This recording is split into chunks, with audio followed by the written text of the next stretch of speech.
Good evening, guys, and welcome to the Afterthought Live with In the North Bank. Welcome, Bez, Mark, and this is my first time with Richard. So, I think. Okay, guys. So, yeah, are we all on a high from yesterday? No, Yeah. I'm not. Why is there always got to be one pessimistic guy in this, right? Why? I mean, can I not just have a positive show for once? I'm going to give you one, Seema. I'm going to give you one. Good, right? So, I mean, for me, okay, I was excited. I was listening to the show, listening to the game whilst I was traveling back from Birmingham. So I wasn't at the Emirates, which makes a change for me. But I'm a bit upset about it. But hey ho, it couldn't be helped. But give me your take, Mark, because you were there. Oh, Seema, right. Start off with, it was great. It was my first ever Champions League game. So big up to the Bray for sorting that out. It was amazing. It was really, really was amazing. Start to finish. Obviously, the only negative that I would have, and I spoke to Paul regarding this, and Seema, we spoke about this before also, is that because you've not got the regular season ticket holders going to the game and giving away their tickets, there was a lot of tickets on the exchange, and there's a lot of tourists come, and I'm one of them. But I'm a wild one, so I was singing, but the atmosphere wasn't like the way that I've seen the Emirates or I've heard the Emirates in previous times.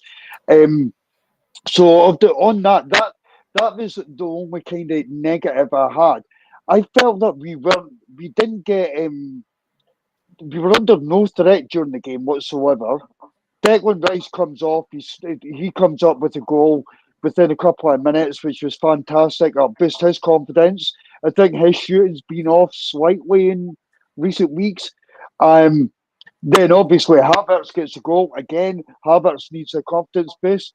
But the journey that I actually took, him, and I don't want this podcast to be about me and going to the game, but the journey for me, 1,000 mile, to see my captain kick that ball in the back of the net was everything for me. That he needed that goal so much. Amount of times that we saw Odegaard not like he's been in shooting positions, he's either not shooting or he's not had the luck, Seema.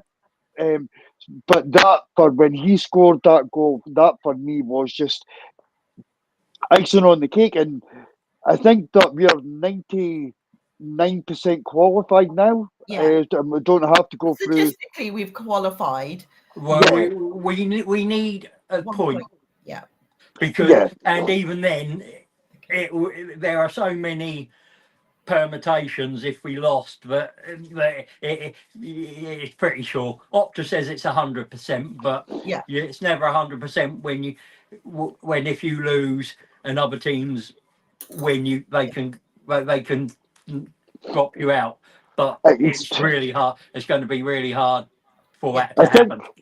Can I just give you, I don't want to move off the topic because I just want to pull in there and say, I understand what you're saying, okay, Mark, with regards to the atmosphere. But from what I could hear and having been to previous Champions League games, yes, it is a different kind of atmosphere because a lot of the season ticket holders, I say a lot, we're talking probably about maybe a couple of thousand, that don't want to come to the Champions League because it is a Wednesday night, 8:00, and the travel and the chaos it creates.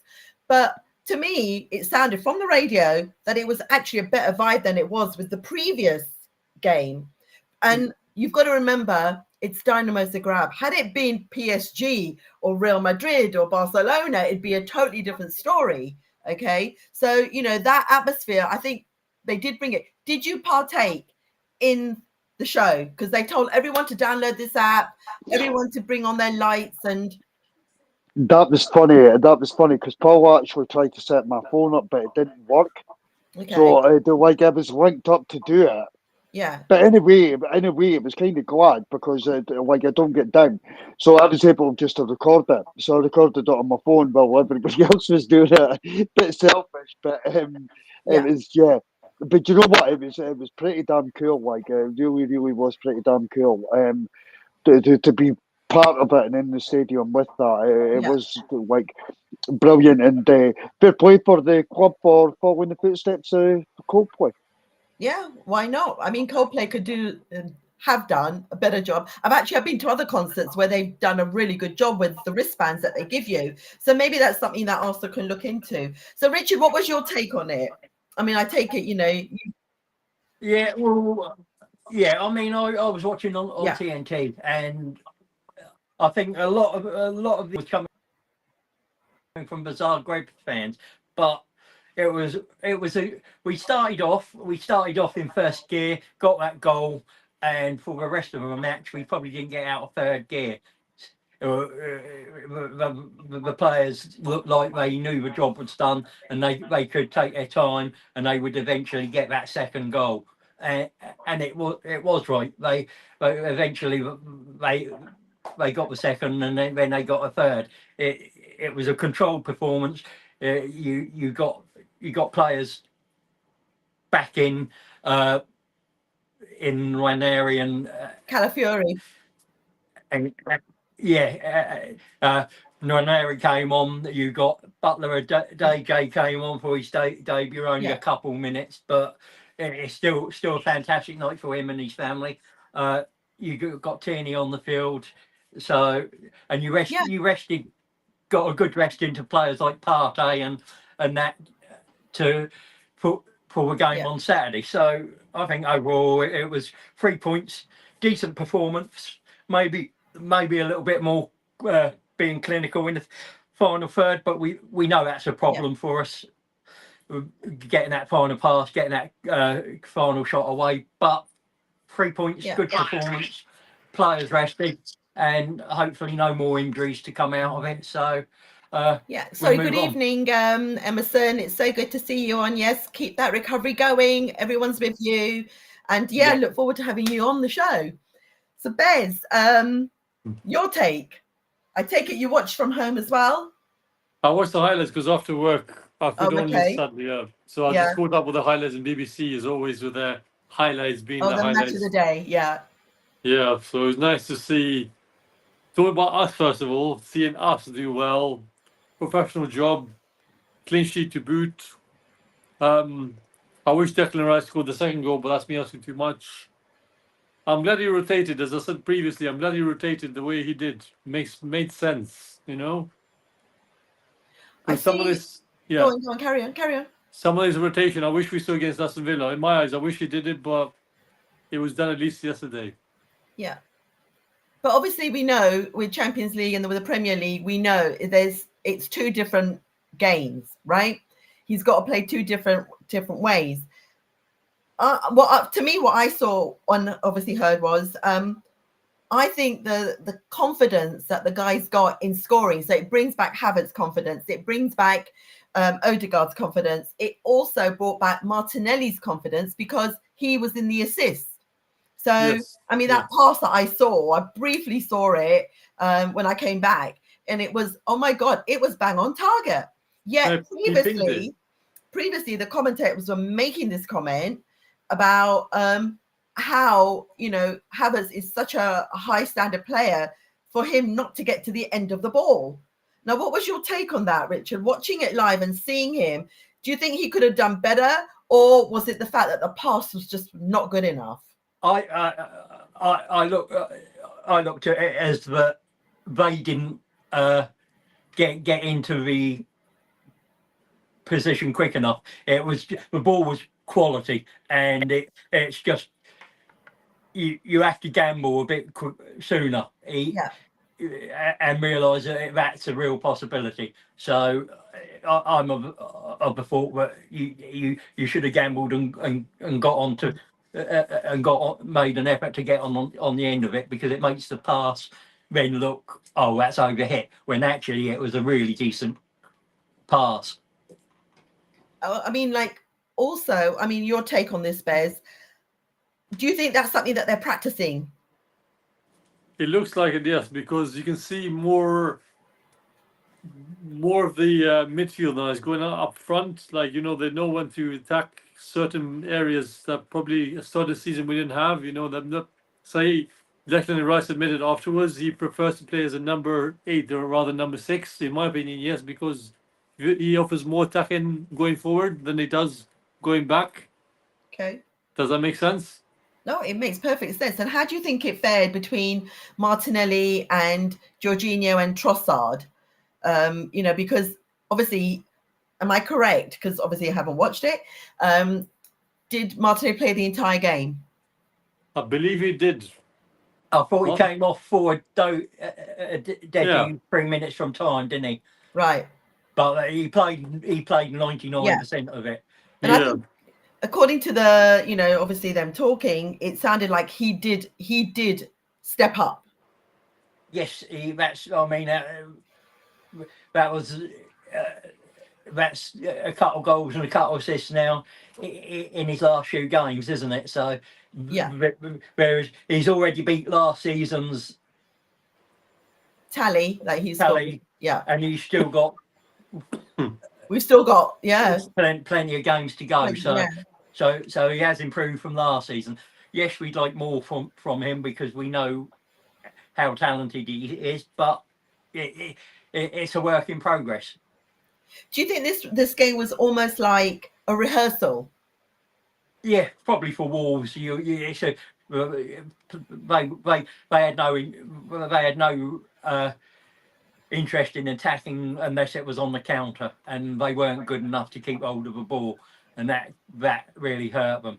And it's good for the players like Martinelli to get that rhythm and get that confidence flowing for a game like that. Yeah, Mark, are you there now? I would like to see Sterling maybe do a little bit better. He was probably the only. Sorry, Seamus, sorry. I'm going to leave my camera up. I'm not in my own house at the moment, so I'm having technical difficulties. But I've just moved off of Wi-Fi to mobile data, so hopefully that holds up a bit better. So we're talking about was this like a rehearsal for the Wolves game? Was it something that they're concentrating in the training ground between Kai Havertz and Martinelli? Getting those crosses right, into the area, and the fact that also Havertz is not getting on the end of them. Is it because his confidence, or is it because it's just not? Do you know what I saw a start today, Seema? Right, and I was listening to a podcast when I was on my way home, and Trossard has scored basically I think it was in the 50 games that he's played for Arsenal. He has scored. It's almost like 1 in every 2 games. Okay. We actually think Havertz form is worse than what it is. We think that his form's worse than what it is. Havertz is actually doing a lot better than what we're giving him credit for. I think this season he scored 14 goals already in all competitions. Yeah. So I just think we. As Arsenal fans, we know we need more attackers, and we need a plan B or a plan C, and we don't have that because of the injuries that are happening. But I think that we're being far too critical on Havertz, 100%. But yesterday, Martinelli's crosses were on the money. They were absolutely on the money, and that was from the left-hand side as well. Which, if we're being honest. Yeah, if we're being honest, it's not like I don't think he's form on the left. I think he spends too much time defending, Seema. I watched Liverpool. I was saying this to a couple of Liverpool friends. That I actually feel that if you watch Liverpool's attackers, they kind of lead them forward and they don't always have to come back and defend. Where Martinelli does defend for us, and I think that we lose something from Martinelli going forward when that happens. But his work rate's there. Yesterday, I thought he was outstanding. I actually thought he was outstanding. And Trossard, I'm starting to see a bit more out with him as well. See, this team for me, Seema, I just think the injuries are not helping. We just need that little spark. This is the same team from last season that were smashing teams 5-6-0. They just need that I know Well, what you're saying. I know what you're saying. These injuries aren't happening, are causing us concern. But the other players are stepping up. If you say, look at Martinelli, he goes back and he defends. He's got to do it. Yeah. I do get that. I just wonder, when you've got a defence like ours, can Arteta tweak his system just to let these forward players just be more forward and let the midfielders and the defenders do the defending? And just let these players not constantly come back. And then in transition, Seema, we might get a bigger output coming from them. I'm just trying to look at it from a different angle. I'm trying to look at it from a different angle. I mean, if I go back to last season, the Aston Villa game, Martinelli had a shocker in defending. He lost. It was a Bailey, and Bailey went through and scored. He ended up scoring the goal, and we lost that game 2-1, and eventually we lost the league. So here's another question, right? And I'm going to go to Bez first before I come back to you on it. Bez, if Martinelli doesn't go back and defend, right, the scenario would be they'll get a goal, right? The opposition will get the goal. Or they could, right? Not necessarily may, but they could. The fact that we didn't have Saliba yesterday, how does that fare in the team? Because they feel that we haven't got Saliba, we need to go back and defend and help the rest. What was your take on it? I personally think we don't have the main leader in the defense with Saliba. Nothing against Scottish Gabriel. Nothing is right. But for me, Saliba is the cog in the engine. That's why we couldn't Rolls Royce, Yes, but he wasn't there yesterday. I'm saying Did we miss him? Was this game I would say big enough? miss him. I would say miss him, Seema, but I would say we missed him because his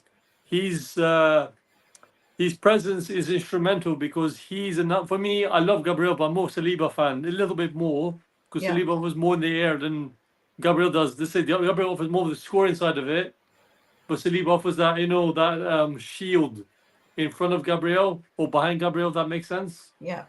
So you have Captain America, you have, the rest. So I think for me, Saliba is that cog in the engine that you need to be strong in the defense, So how to you, Richard, how did that fare up? Did it hold up? It looked okay, but it is a European team from not one of the top 5 leagues, so you'd expect the defence to be okay without Saliba. Well, what Saliba gives you is that ability to read the game, the speed.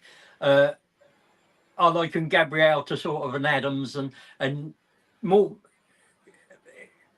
Saliba's more like a Brady. He's so smooth on the ball and passing, and he never seems flustered with it. So but no, I don't think they missed it so much. But defensively, because what we ask our wide defenders to do, we need our wide players, attacking players, to come back and help out. I mean, that the disadvantage of playing that system, but we've seen results playing that system. So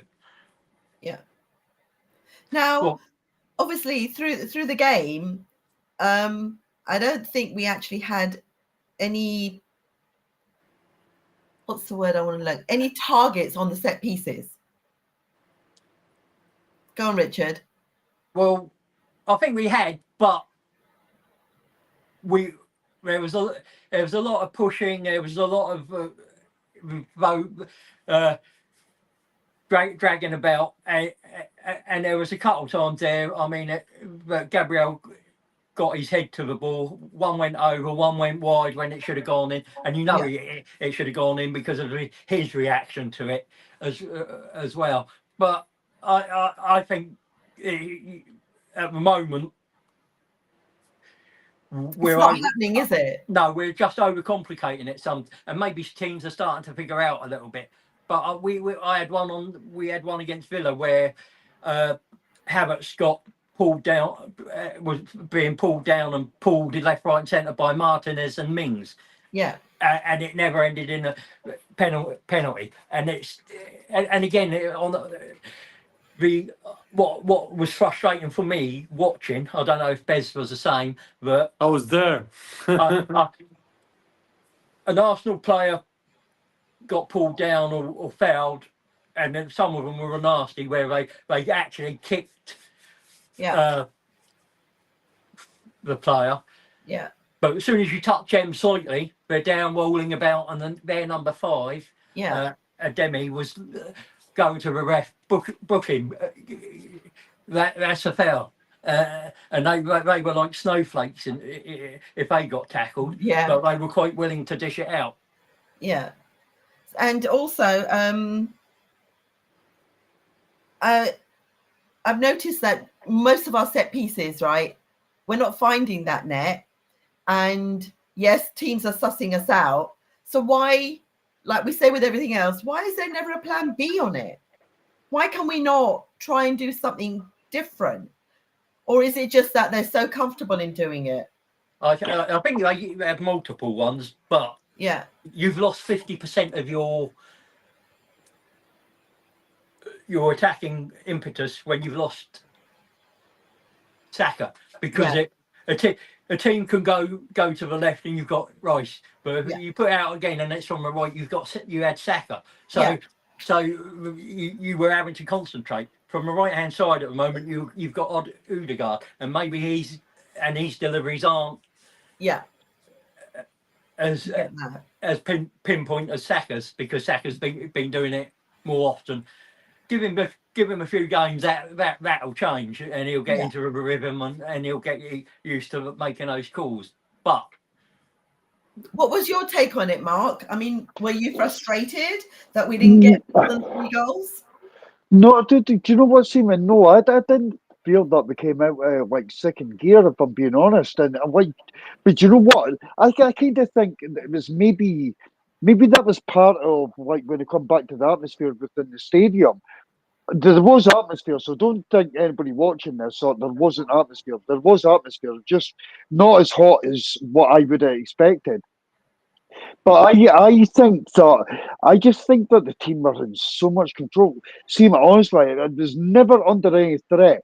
But coming back to the set pieces, a couple of weeks ago, me and you noticed that we were speaking on a podcast about Declan Rice with that unbelievable set piece that Marino, that you almost put it along the ground. Oh yeah. And Marino missed the opportunity. Yeah. I think this still there, Seema, but do you know what I want? And I saw glimpses of it yesterday, and it is glimpses, but we didn't get out with second gear, in my opinion. What I want to see is us getting the open play goals, and then the set piece goals will come back. So they'll come back. I'm not worried about the set piece goals at all. Declan Rice is unbelievable. I don't think there's anybody in the that was open play goal, right? So exactly. So we're coming back. Declan Rice is the best specialist, for free kicks, corners, etc. Honestly, he could put a ball on a sixpence. He is just unbelievable, absolutely unbelievable. So I don't think that it's something to be concerned with. But what you saw yesterday was the 3 players. For me, that you could add. Actually, you could add 5 in, but they've all scored in recent games. Martinelli, Trossard, Havertz, Declan Rice, Odegaard, they've all scored from open play goals. Yeah. And that is the most important thing. And for me, not the set pieces. They've all scored from open play goals, and the confidence will start just increasing coming back into these guys again. So I think I have not been able. Sorry, I don't want to waffle on. I have not seen any signs up until yesterday of Arsenal being able to go on a madness like they did last season, winning 16 games, drawing 1, and only losing 1 in the last 18 games. Okay. Yesterday, and I'm looking at them and I think, do you know what, guys? I think you could you could do this. You could go in that madness again. I think you could go in that madness and actually do it. So, the set pieces, Seaman, just get back on point. For me, I'm not overly concerned at all. Really, because I'm concerned. I don't think Odegaard should be taking the set pieces. I think he's overly confident, or he's trying too hard, and he seems to miss the target all the time. There's never been one where the goalkeepers had to save it. Do you know what? Maybe it's confidence, Seaman. It's just like that goal will do him the world of good. As I said, see when he scored that made me night yesterday. It was just like, do you know what? I'm glad I was in the stadium and you scored that. Who else was running beside him, in front of him, and Martin just happened to get to it? There was somebody else coming in. I think it was. I think there was somebody behind him. Was it Havertz or somebody? Yeah. I think it was Havertz. Yeah, it was Havertz. So yeah, the possibility that was there. But do you know what? I just needed my captain to be able to just to get that goal. And I think we're going to see a different Odegaard. Remember, he's came back from injury. He's came back from illness as well. Yeah. And like he's finding his feet again. I think Odegaard's a world class player. I think he is. And I don't care what anyone says, and I'll have this argument. I think he is absolutely world class. We just need him back, and the confidence has just dropped a bit, but the performances are just going up. And when he takes Arsenal Football Club tick, this team clicks and it just goes. So we just need him back, and that goal, yeah. Okay. So explain to me. Can I add something? I'm going to ask you the question, Bez. Explain to me. It's about Odegaard. What Mark's talking about. That's why. Yeah. No, but explain to me, why is it that we're playing a team that's third in their league, okay, yet we can only put 3 past them? Why is it we do not have that killing power to say, let's make it 5, let's make it 6, let's all get on the score sheet? I think that's a mentality thing. Okay. I don't. I think it's a case of we'll go and get the goals when the opportunity. We'll get the first one, and then we'll just get them. But then, where's the fire in the belly? And this is something I've had conversations with people in the past. If you look at the Invincibles, if they got 2 or 3, they went on and put 6 or 7 against a Middlesbrough or similar. And I think if you want to go to that next step and win titles and win the Champions League, you need to maybe be that. Well, I mean, we have a typical example, right, Richard? But last night, we have a typical example, Richard. Look at City, 2-0 up, yet PSG didn't blink twice. They still went for the 4th, the 3rd and the 4th. So at the end of the day, why is it we're not doing that? Why are we not killing it and then showing the other teams, look, we've got that fire, we're coming? Bez? We need more of a cutting edge to stop trying to walk the ball in the net, right? Keep things simple. Try, yeah. Well, simple is just like, let's just score the 3 and that be it. We already got punished with Villa. We sat back at 2-0 up. We were both there, yeah. It was tough. It was tough being in the stadium on that game. It was very tough being on that game. Yeah, but why not? Why have we not got that fire in the belly? Because we're just scared to shoot from distance as well. I don't know why we're scared to shoot from distance these days, It's frustrating. It is, but let me touch on this, what Mark said about Odegaard. He's been... The last 20 minutes since we've been on, he's already been selected in 3 different Champions League Team of the Weeks, 3 types of media outlets. Okay. Do you mind if I say who they are? Because I just popped in my phone up. Okay. So Live Score is given 8.9, Sofa Score is given 8.5, WhoScores gave him 8.1. So again, he's been instrumental last night. Okay. He's a good leader. He's a calm head. He's not erratic captain, so I don't let people saying stuff about Odegaard. Other people I know outside here, they talk bad stuff about him. For me personally, I feel like his leadership and someone, let's say a Saka brain, football brain, definitely needs someone to complement his playing style. Because sometimes I feel like beginning of the season, before he got injured, Odegaard, him and Saka have a very good understanding. Yeah. And I think with them two together, magic can happen. But unfortunately, Starboy right now is out. I mean, I'm happy Wanera is back. I'm sure Marco was having a big smile on his face last night. Not to see Miles anywhere, but at least he still brings up He's got an Ethan. injury. Yeah, he picked up an injury. When? Unfortunately, that's why. Villa. I think it was training. The Villa game, I think, hurt him The as Villa well, maybe. Yeah. Okay. Yeah. So I'm not sure the extent of the injury. Well, do you think he was doing too much salsa? I'm checking now what they're saying. No, seriously, right? Okay, so what's everyone's take on all this music? Because it did cause a bit of controversy yesterday, right? I like it. I mean, I like it if it allows the players to relax and take a little bit of stress, and it does. And if it works like it did last night, you can't. You can't. But it did complain. work against Liverpool. No, but different team, different scenario, and different stage of a thing. But you can't. It's that idea. It's something new. It's look at George Graham. He took the players up on the bus, went into Liverpool Stadium, played, back on the bus, back home. No one had ever done it, and it's just trying different things to try and get a result against the team and get a performance from your team. And I'm all for that. If we're going to pan him if he gets it wrong, but at least he's trying different things to get an extra little bit out of the players. Get an extra 10%. Do you know what, Seamus? See, for me, I think more gets made out of Arsenal Football Club than any other club. Man United have got rats. They've got rats. They've got mice running about their pitch. Honestly, all this shit's going on, and everyone is speaking about Arteta doing like putting a bit of music on, a bit of salsa or whatever it is. But the guys are in training.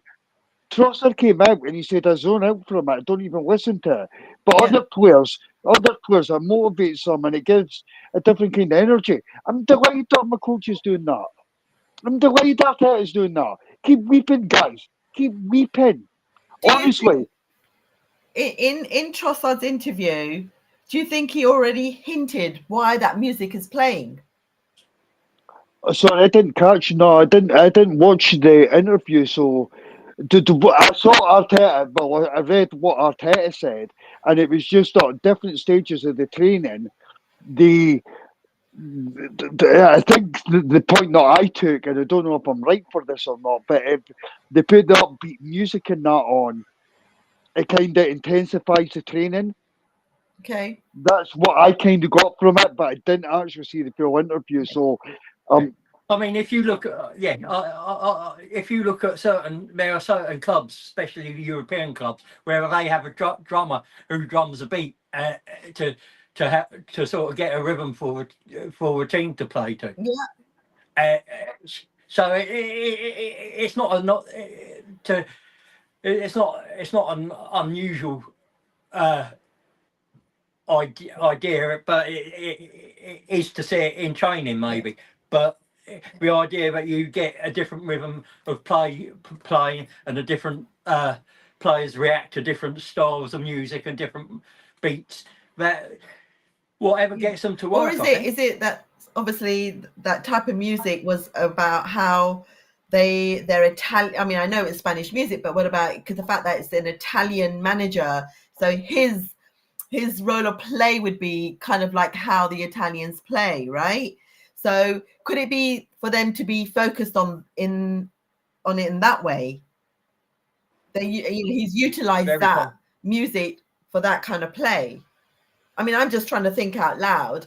I'm also looking at the fact that it also drums out the fans and the shouting and the screaming and the chanting that comes along with it. I think, Seema, that's a brilliant point. I think it's a white noise that comes around. It's white noise. That is exactly it. And the fact that Trossard came out and said that you could zone out for a minute. Yeah. maybe that's what Arteta's trying to teach them.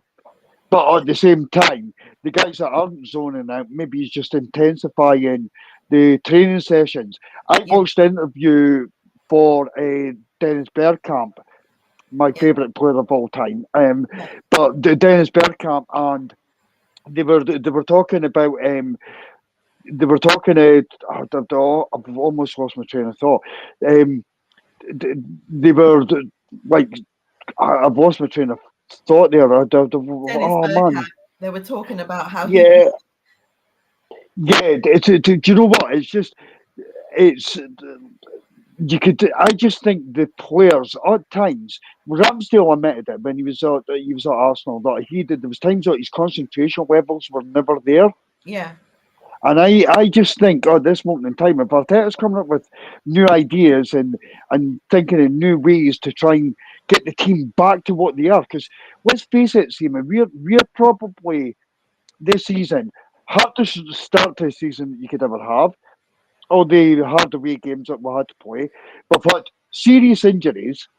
We've had illness, etc. And the confidence is just down a bit. It's like, it's not down a bit. I think it's down massively. Yeah. And the squad's depleted as well. So where I'm at this moment in time, Seaman, if Arteta wants to do something just different to get the concentration levels back up within the team, then go for it. The day that I have rats and mice running about my pitch is the day that I'll start worrying. I'm not going to worry about Arteta doing some salsa on a training pitch at all. That like, on you go, bro. It's like, seriously. And now, I mean, the other thing is how much, because it was an open training session, how much was that? Was it just for the media? Yeah, was it just exactly to give them something else to talk about? Well, why not? Why not give them something else to talk about rather than our set pieces, right? Exactly, 100%, 100%. I agree with that, Richard. I think that could have been a thing there as well. But regardless of what, see when we come on, I often explain our podcast over to other people, and Richard will come out with analytical views. He's best stats guy. I'm going to start calling you Stat Man. That's your new nickname, Richard. You're the Stat Man. But what we are is we're fans that speak from the heart about our club, and we love it. We all love it. We do, like, it's like the most amazing fucking thing out there. But at the end of the day, we don't come on with any kind of agendas. We don't come on thinking that we know better than Arteta. We are just fans. If we were qualified enough to do Arteta's job, we'd be doing it. So if Arteta wants to come up with some crazy shit to get us to do something different, Seaman, honestly, I'm all for it. I'm all for it. And that's the bit. See the bit yesterday, and I keep preaching this, and I keep pointing up and saying I don't want to go off topic. But with the atmosphere, yes, the team has to give us something to create an atmosphere. But see, when the team's down, we need to lift them. Yeah. And that point is like, you don't freaking know how lucky you are to get inside that stadium. We can sell 100,000 tickets for any game at all. If the capacity allowed it, we could sell it 100%. No season ticket holder goes back to the Emirates. It'll be filled every week. Well, see, what's going to happen is eventually all these season ticket holders, they're going to end up, well, if they're not allowed to sell a certain percentage of their tickets, because if they go over that percentage, then Arsenal turn around and say, actually, we're taking your season ticket back, because, what's the point? You're holding on and then you're selling it or reselling it either way, whether it goes on ticket exchange or it doesn't. I mean, that I think is actually quite good, because I don't want to have someone having a season ticket that keeps reselling or putting it on ticket exchange and never turning up for a game. Because like yesterday, that is a game where a lot of people didn't want to come to, because they just thought, oh, it's just going to be another B game, you know, and there's not going to be any atmosphere. But there was an atmosphere. There were girls. There was, you know, there was atmosphere inside the ground. I wouldn't say there wasn't, and there was a point where you could actually hear the singing come all the way around the stadium. But I think that was Paul, if I'm being honest. I think Paul was the instigator around the whole stadium. We singing. I heard them, and I was like 12 rows back. But now, all joking aside, there was atmosphere. It's just how much do you think? And this, you know, Bez, if you're still there, you know, you can tell us, you know, or you know, you're watching it on the telly, and then you got the commentators making snarky remarks and making it look as though the fans aren't actually, you know, shouting and screaming and chanting. How much do you think that plays into it as well? Yeah. See, but I think we're getting a stigma against that, and I'm not going to go down the lines of that, what commentators are saying, or etc. I was at the game. There was a lot of singing going on. We were sitting in the North Bank yesterday. It was my first time in the North Bank, and there was lots of singing. But there was a guy standing next to me who had gloves on, and the only time that I heard any noise from him was he was clapping when Arsenal scored their goals. And you're clapping with gloves on, bro. They're not hearing you. They're like, the fans are not here. The players are not hearing you at all. It's like your clap's very low if you've got gloves on. Yeah. And so for me, it's like the certain period.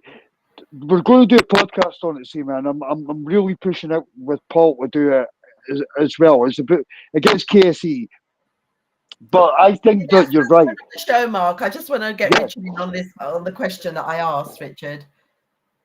Yeah, well, I mean, I think there are games where we're quiet, and I did notice that the Dinamo Zagreb were quite vocal. Tottenham game, we were vocal, and I'm not saying we weren't vocal all the way through, but there seems to be at the moment the team has to do something for the supporters to be energised. We seem to have gone back about 3 or 4 seasons in that respect, that the fans are waiting for the team to do something before they're vocal and energised. Yeah. But no, and it's only for certain games. The big games like against City and against Tottenham and against United and Liverpool, that noise is ramped up and is prominent throughout the game. But there seems to be a lull throughout the games against some of the lesser teams, sort of thing, where maybe there's an expectation that we'll win, and that vocal support isn't needed. Yeah, I mean, Bez, what's your take on the fact? Do you think that even the commentators making these downgraded remarks, has something to play with fans that have not been to a game before, and then they turn up to a game and they're not being, I'll say don't be influenced by the media. Just as Mark said, be yourself. And Richard said, just do that to sing, do that to clap for your team, sing for your team. I was there the last 3-4 games, out of the 4-5 games, sorry. I sang in the cold. I still braved the cold. I went there, fair enough. I still sang my heart out. I still felt cold. You saw me that day I met you. I think last Saturday, if I'm thinking now. It's just how life is, you have to be there for the team. Like as Richard just said, you don't need to start singing when you see something amazing. You create the atmosphere. You make the music. You need to conduct yourself as a fan, right? Because you're a football fan, you need to sing. Don't just say, I've seen fans, you've seen yourself when we were on Saturday. The British stopped, no bang was singing, Clocan was singing, no bang, just follows. I'm like, no, just start yourself and we'll follow around. Or rather, just continue. And then they stop. Once I stops, I'm like, who's conducting all this? Even Ashbat Army is thinking, well, we're doing our bit. What are you doing, Is it almost like a fact that, you know what? Can't be bothered. I've noticed that. I noticed that Saturday as well. I literally sat there. I thought it was upper tier, that lower. Why are you coming to a football game? Yeah. Why are you coming to a high-profile Premier League team's game? It was a very good game to be in. sorry, Richard, but it was a very good game to be in on Saturday, despite the result. Yes. I enjoyed it. But people still look. Yeah. And if you go in there for go to the pub, no? Yeah, Richard. I've got a question for you, Seema. I go to quite a few of the women's games. Now, there's a lot of singing pre-game and a lot. Yeah. And then there are quite a significant periods in the game where it's quiet. Is it that the more vocal fans have actually sung themselves hoarse during that pre-game bit, that actually during the game that they have to sort of stagger themselves to be able to go the whole game?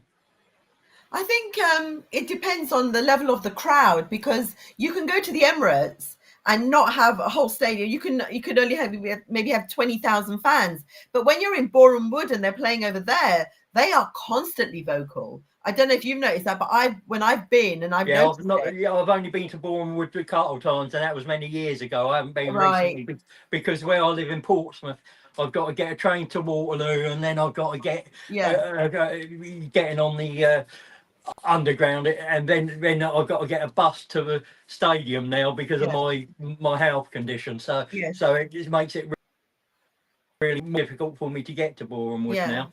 Well, I think that's the difference, though, because to have only 20,000 fans in a stadium that takes on 60, 70,000, you cannot carry that level of voice, right? So in that respect, but when you've got 40, 50,000, when the Emirates have sold out, and I'm sure that they're going to have quite a big number when they play Tottenham. They have the North London derby, right? Yeah. So that's going to be pretty big. So you will have that whole thing. And I know a few of the people that go and they do chant, and they do the whole thing that Ashburton Army do, through the arches, and they're singing and they're chanting and they're marching. And I know friends who don't want to sit in the pub doing it; they want to be with them chanting away. So is that another issue, because the club have broken up the ticket allocation to the Ashburton Army, haven't they? They're not all in that one block like they were last season and the season before. They actually they did it 2 seasons ago where they reduced the numbers. But you see, you'll get a lot of the people that do come along just for the chant, just for them to walk under the arches. So because it is an amazing spectacle to see and experience and be in the middle of as well. Yeah, when they bring out their flares and the drums are going, and you just love the fact that they cover up their faces, You're like, oh my God, who are they? Just to say this, though, I was there last season, the season before last, with the ladies. My group of people I go with, I want to take you sometime. We were singing there. My best songs I know for the ladies. And basically, I think the landlady of Tullington, bless her heart, she goes to me, I think, Louise, she goes to me, like to everyone, can you guys stop singing? You're going too much noise in this group. I think it was after the game, all happy. She's like, can you guys, I'm going to get you bored. And she's Irish as well, bless her heart. And she goes, shut up, please stop making so much noise. Yeah. It was very nice to see that their ladies won as well. Yeah, 4-0. Which was brilliant. And I believe highlights yet. I was very well. To that. I'm going to the 16th of Feb, so if you guys want to meet up. It was late on as well, wasn't it? It was a late. They got most of their goals late on from the 60th minute on. It was like three goals in about 9 minutes or something. No, I started to watch the highlights on the ladies because it was just I wasn't around to do it. So so this whole thing about them going to Dubai. How do we feel about that? Bring it on. Bring it on, Bez. What do you think is going to come out of it? Same as last season, no? Why not? Okay. But please, a bit more luck this time to get over the line. I hope so. Okay. I mean, we need that draw against Girona to do that, because we have 10 days. Exactly. And then we go to Newcastle, don't we? And that whole vibe is now coming out great. We've got 10 days to just, settle, train in Dubai in the heat, get all that positivity back, and then go to Newcastle and do the impossible. Do Bournemouth. Yeah. Do Bournemouth. Yeah, Sorry if I cut you off, but do Bournemouth. Yes. Yeah, it's also about recharging the batteries and having a couple days rest and relaxation, a bit of fun, and then building up that towards that next match. And it's worked in previous seasons, and I think if it helps and we come back like we have in previous seasons and we kick on and we go on a nice run and we chase Liverpool down and we overturn that deficit against Newcastle, you can't have any. If we come back and there's a drop off, then you question why, don't you? Yeah. What's your take on it, Mark? I agree with what you guys are saying. When you're playing 9 games in January, it works out a game every 3 days. When your squad's deflated, it's depleted, you're getting injuries like there's no tomorrow, there's no recuperation whatsoever. And actually, do you know, see, it even answers that same question that you were on about the set pieces. I heard from Declan Rice that he doesn't even get time to actually practice them anymore because the games are that thick and fast that they're not even doing it on the training pitch. They're not able to do it on the training pitch. So I just think the buy would be, it worked wonders last season. Hopefully we could do the same again and go in that madness. But for me, it's just more let these guys just get some heat into their bones and to it won't be a training session, etc. But just let them switch off a bit because this has been brutal. Like I honestly, my 32 years of supporting Arsenal, I have not seen anything like the first half of the season for injuries, illness, and how hard it's been. Red cards, etc. And it's a really thin squad, Seema, for me. So a break could only do us good. That would be my opinion. We're not actually going there for a break, right? Yeah, I know, but a break. For being in the sun, that gives you all that positivity, right? Yeah, no, but when I mean break, it's a break from the norm. It's like it's a break from normality and what they're doing and having to do and what they have had to do. All the way across so far this season. So that's what I mean. I know they'll be working hard, and I don't feel sorry for them. They get paid loads of money, but just it's a change of scenery for them. So it could only be good. Okay, that all done. Wolves Saturday. What's your take on it? Does he play the same team? Will he bring in a few other people? Bez, let's start with you and then we'll work on to Richard. Right. What do you want to ask me and I'll respond to you the best way possible?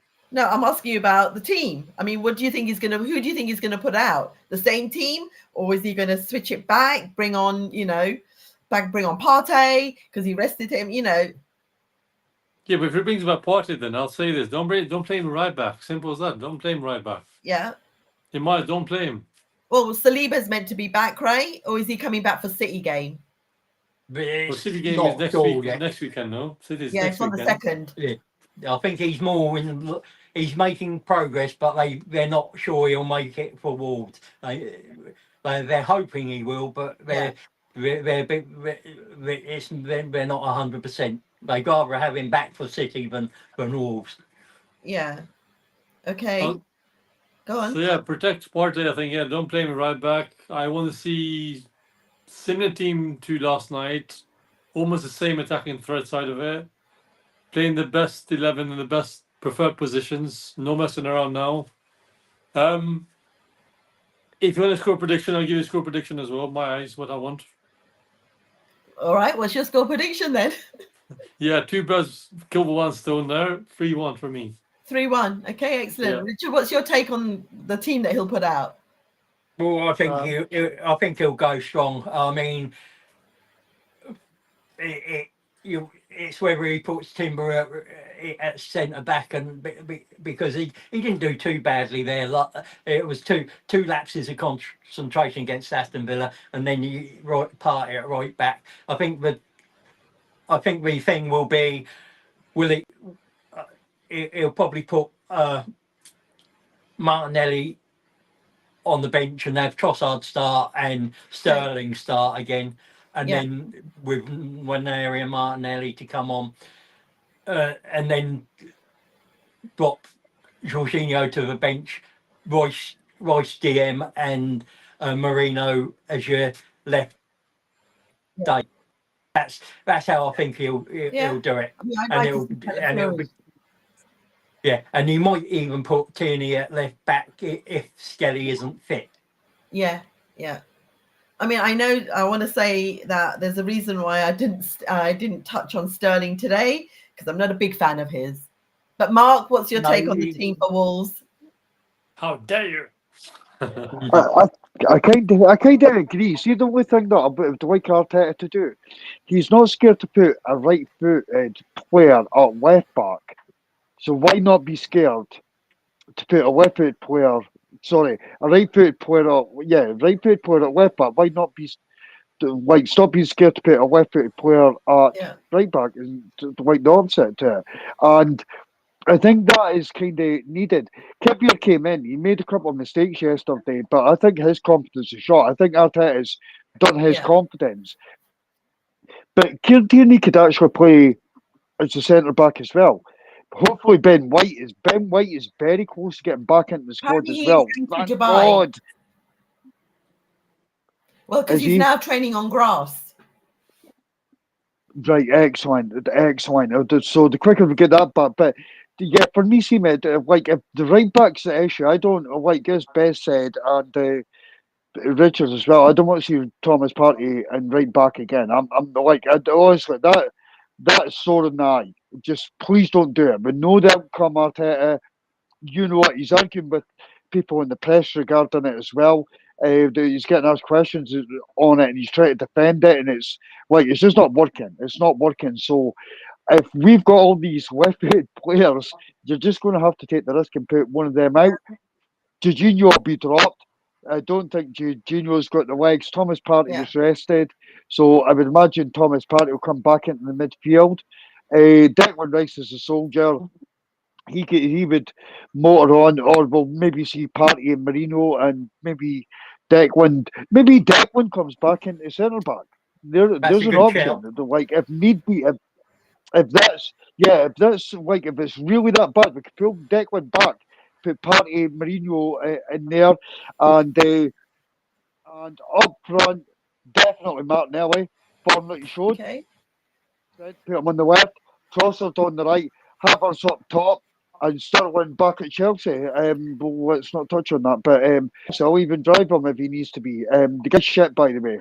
Just get rid of it. It's 100,000 too much a week. Yeah, 100,000 too much a week. He's done. Get him away to fuck up my football club. Worst signing ever. Panic buy. Nobody wanted him, and he's shit. Sterling. Raheem Sterling. No, he's absolute shit. I said that from day one. Me, Paul, done a transfer deadline day, and he came in, and I was angry. Raheem is crap. He's washed. Get him to fuck up this football club. Do you know what? Nwaneri came on yesterday, right? Nwaneri done more in that game after being injured than Raheem did. The serial winner, allegedly. Get back to Chelsea. We're wasting money here. We're wasting millions of pounds. Hand it back to Chelsea. Your issue, not ours. Well, we're not actually wasting any money, are we? Because Chelsea are paying all these wages. So no, Richard, I think we stopped paying about 100k his wages, but it's 100,000 too much. Yeah. So, what was your score prediction, Richard? 3-1. That's what the stats say. I can't, and I think it'll be a grind, and I think we'll. But if we get an early goal, I think we'll get it quite quick. But if not, it'll be a grind. You get a goal first half, and then 2 in the second. What was your prediction, Mark? An easy, absolute easy 5-0 win, and there's two reasons for it. Well, Kuna, it's my first time going to an away game. see that, you're going to get the atmosphere from the fans, first and foremost. Best fans in the world, our away fans. So you're going to get the atmosphere. Second of all, Cunha, he's going through a transfer. Yes. Right up because he wants to sign for Arsenal. So this guy. We've agreed personal terms apparently. So coming out of the. So he's not going to turn up because he's obviously their best player. On top of that, I think that the guys didn't get out of second gear last night, and they were just conserving energy, and that wasn't even with the likes of Thomas Partey in midfield, etc. So. I think. Do you know what? The open play goals are coming back. Seema, we're coming back. Watch out. Sorry, Mark. Seema, just a quick one. On Wednesday, the ladies play football. Fair enough. I might be able to go, but I'll let you know about that if I can go. I don't know. I'm not working that Wednesday. But on that Wednesday, we have Champions League night, the finale of the group stage. All the games will play at the same time. Yeah, they're all being played at the same time. It's going to be crazy. And there's a 1 point between, I think, there's a reason for that. Yeah, it's very similar to what we do in the league. In the league on the last day. So no team knows what the other team's doing. Not fiddle the result. Yes, it's to stop results being two teams knowing that a draw will do them. Yeah. Good. I'm so happy they do that. Right. Well, guys, thank you very much. That was an hour. So, and that went quite quickly. So thank you so much. And for coming on, Richard, Bez, Mark, thank you very much for anyone in the chat or and watching us. So this is the Afterthought Live within the North Bank. And thank you so much for being with us. Lovely, jubbly. Thank you. Nice. Mark? I need Paul to end the podcast. Paul, you there? I can't do it. I'm on my mobile phone. I'm on my mobile phone, so yeah, I can't do anything. No! I'm on my mobile phone. We can't even end our podcast. Yeah. Right, let's carry on talking then. What would you like to talk about? Because that was that. Well, we talk about the ladies, no? Yeah, we can talk about the ladies. They did really well. Yeah. And what's the highlights of that?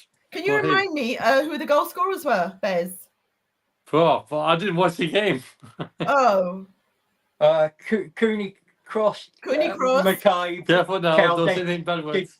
I think Caldenti. I can't remember who scored the first, though. Yeah. I'm not sure who scored the first. I